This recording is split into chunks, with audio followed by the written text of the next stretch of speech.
Tell you what, Kenilworth Road is a tricky place to go to, isn't it? Hello everyone, welcome to the Pros and Cons. Manchester United keep up their winning run of 2024 by beating a feisty Luton Town at Kenilworth Road by 2-1. A double from Rasmus Højlund, whether he meant the second one or not, we'll get into that. And a goal from Luton, as was kind of expected from most fans, the way we've been playing football at the moment. But a game that was too end-to-end for my liking, at least. Entertaining from a neutral perspective, concerning from a defensive perspective. And yet again, we win another game where there might be more questions than answers, actually. I'm not sure. So let's touch on the negatives to kick this show off, and then we'll end with the positives, as always. Again, this is all opinion, so, people come at me in the comments. I don't care. I don't give a shit. People will say we won. That's all that matters. The style of play is too risky. Transitional football is way too open for my liking. There was no control about that game whatsoever. It was completely erratic, and it's been like that for a long, long time now. We're grinding out results, which is...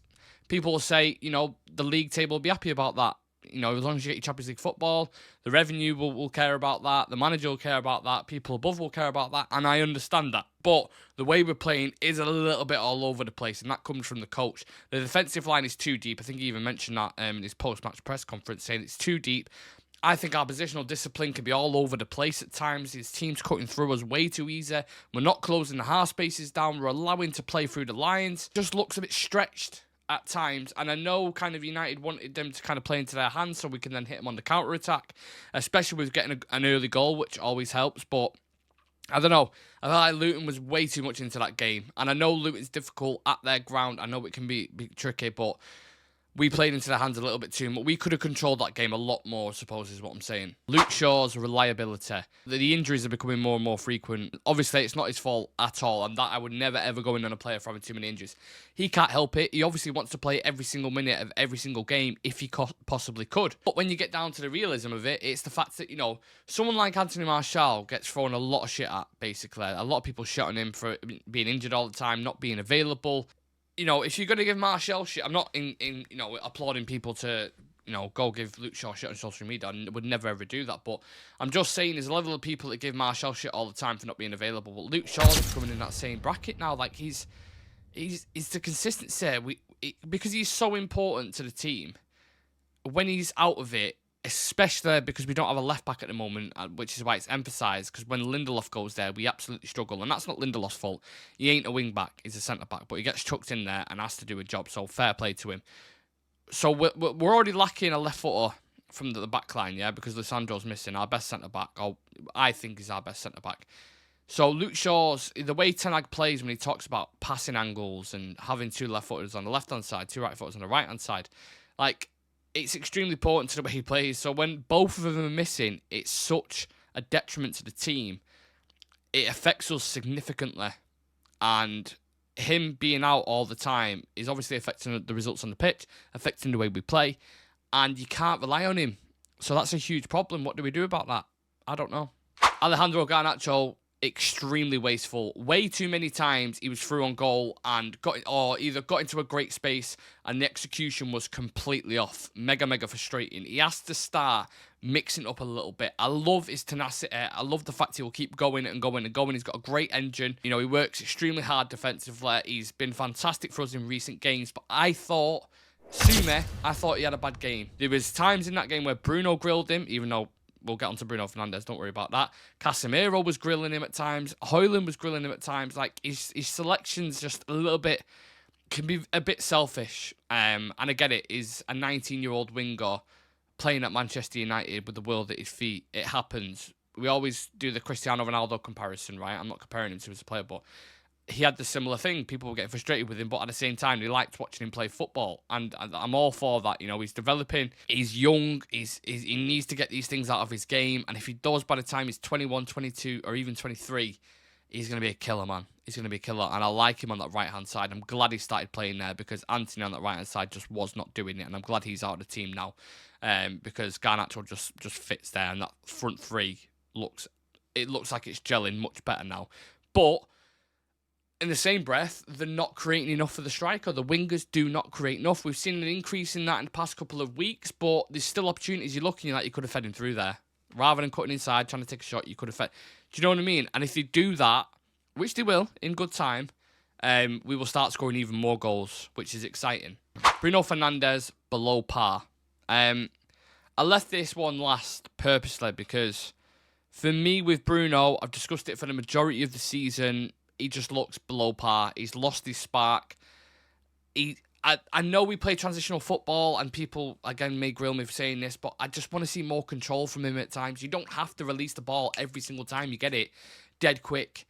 Calm the players around you down. That's a captain's job, you know. When you're erratic yourself and you're sparking at the ref and doing these things, that sets the tone then. I always use an analogy. If you're in a room with someone and they fart and you're in a room with 6 people, it's going to make everyone like, do you know what I mean? Weird analogy, but you take my point. Like, Bruno's just, I don't know if he looks like tired, if he's tired from fighting mentally, physically, maybe he needs a little bit of a rest.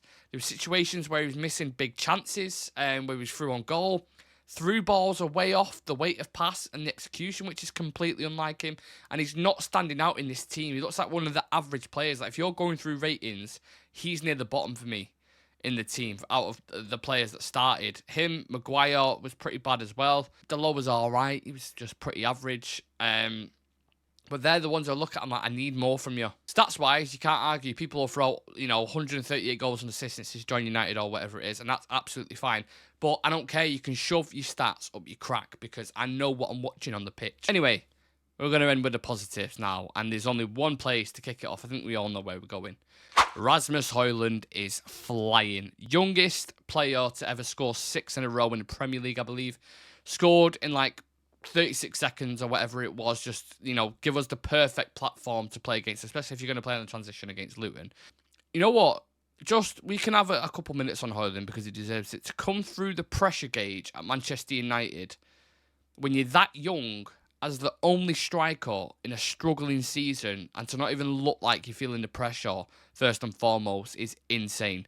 The second finish from Garnacho's kind of awkward shot to chest it in, people say he didn't mean that, but he definitely did. You could see it, and all the pundits agreed on Sky Sports as well. So clever from the young lad. His link-up play is fantastic. I love it when he drops deep. His strength, he can hold players off, bring people to feet with Bruno and the other wingers. He supplies them more than they supply. It should be the other way around. But he does that, and he works extremely hard. He's got an engine, which people don't even mention a lot of the time. He can shoot on both feet. He's extremely quick in behind. I think we have a huge talent on our hands. And him, alongside a few of the others, like Garnacho and Kobe, are the future of this club. They really are.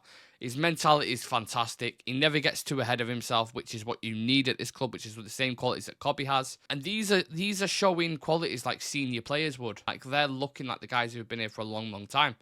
And like I said, it should be the other way around. But thank God we've got him, because I think this year has been their year, really, the 3 youngsters. So, Rasmus, top signing. I keep saying it, and I'll say it every week. I don't give a shit if I irritate people. That 65 million quid's going to look like a fucking bargain, I'm telling you. Kobe Mayu, man of the match. Again, people say, what are you talking about? Rasmus scored 2 goals. He was fantastic. That's absolutely fine. If you want to give him man of the match, that's cool. This kid is 18 years old. 18 years old. Can we just deep that for a second? It's mad. The composure, the dribbling in tight areas, scanning of the game, technically, just everything about him is outstanding. He's unbelievable. That yellow card as well that he got for the tackle was fucking ridiculous. It's the cleanest tackle you would see in football. If that's the yellow card, the game has gone. And I know it's not a red, and I know it's been and gone now. But that was so stupid. That was a clean tackle from him, and that is him. He is a clean player. He does everything so smooth. And there's a lot more and more talk now surfacing on social media amongst players, ex-players, pundits, talking about that playing into the Euros and that midfield with England. Now, Gareth Southgate notoriously plays Calvin Phillips and Jordan Henderson. Kobe Mayu is a better player than both of them right now. That's not even a conversation, right? So, first and foremost, he's definitely in the conversation for the midfield. How they're going to set up, I don't know. Rice and Bellingham are definitely going to be in there, but there is a third slot, and he should definitely be considered. People talk about the golden era, why they didn't win as many things, and he was talking about Carrick didn't get played enough in that team. And I think Kobe has similar traits. He's not like Carrick in terms of, Carrick's long-range passing was much better and he could control the game, but I'm just talking about, you talk about composure from a player. Kobe Mayu has that in abundance. And why not play Bellingham, Rice, and Mayu in midfield? Play Foden on the left, Saka on the right, Kane up top. Why not? Come at me with your conversation and I'll happily discuss it. But he's even talking to players now, like he's starting to peacock a bit. He's talking to in discussion with Casemiro, saying this, leading. And the term generational talent gets thrown around a lot. It does. But this kid is genuinely a generational talent. I fully believe that. And coaches will be looking at him in a moment going, wow, 18, you know. Imagine what he was doing when he was 18. It's nuts. Low-key, Johnny Evans was unreal. Won't grab the headlines for obvious reasons, but I thought in the first 45 minutes, Harry Maguire was awful. I probably should have put it on the negatives, to be honest, but that was one of Maguire's worst games I've seen this season. He was fucking dreadful. I don't know if he's injured. I don't know what's going on with him, but he was terrible. And then the second half, when Johnny Evans came on, 10 clearances, 3 interceptions, 1 tackle, didn't get dribbled past once, took the ball under pressure at times, and was him and Varane in that second half are really important to us keeping them 3 points. And that'll go unnoticed. People won't talk about him, but he fully deserves that. 35 years old, and when we signed him, a lot of people were laughing. I might do a bit of the Nigel Farage, like, you all laughed. You all laughed at me. I'll have to say, nobody's laughing now. They're not. He's played way more games than he thought he would. This is a guy who's, you know, coming from Leicester, you know, he's 35. We're giving him a 1-year contract. People are saying, what the fuck are we doing there?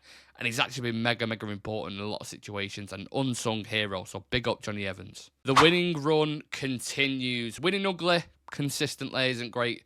But like I said on countless times, the Premier League table will not give a shit about that. They don't care if it's 9-8 and they've missed 50 chances. You've got 3 points on the board, and that's all that matters at the minute. People won't mention this as well, but Kenilworth Road is a difficult place to go. Arsenal had to snatch a last-minute winner there, Declan Rice. I think we all remember that. Liverpool drew there.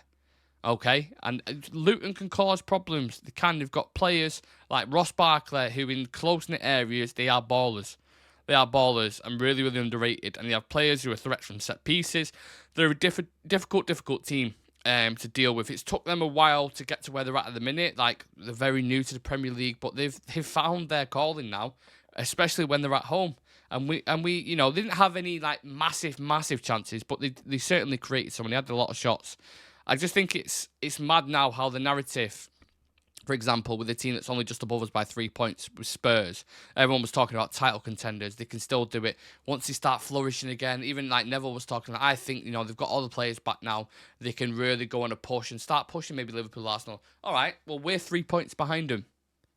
And we're, you know, sack the manager, do this, do that, whatever it is. Like, it's mad how the narrative's changing it. We haven't lost yet in 2024. Which is fantastic. We have Fulham next at Old Trafford, who have won 1 in the last 8 games. So we have a real opportunity to carry this momentum now for the rest of the season and give the fans something back, because of the first 6 months we've watched an absolute shit show.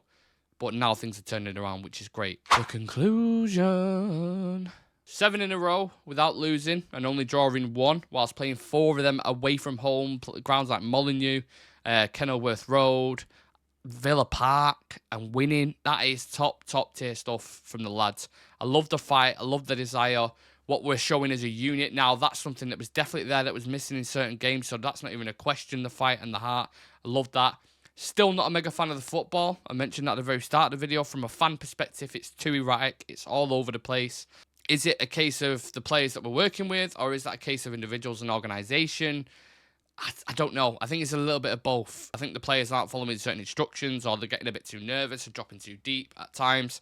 I think the partnerships need working on in attack, midfield and defence. Because, again, I know we've had a settled midfield for a couple of games now, but that's the first time all season we've had that. And the attack as well. First time the attack's starting to click. The defence is still chopping and changing. So there's no consistency there. But it's looking better and better and better, and that can only be a positive. And like I said, we have Fulham.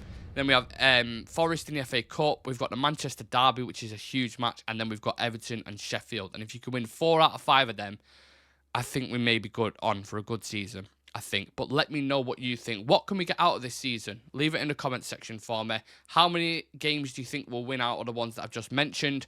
And what's the most we can get? What's the most we can get? Talk to me, please. And please leave a like on the video for us if you've enjoyed this pros and cons. My name's Nick. Hope you've had a fantastic weekend, everyone, and we'll see you for the next one. Take care. See you in a bit.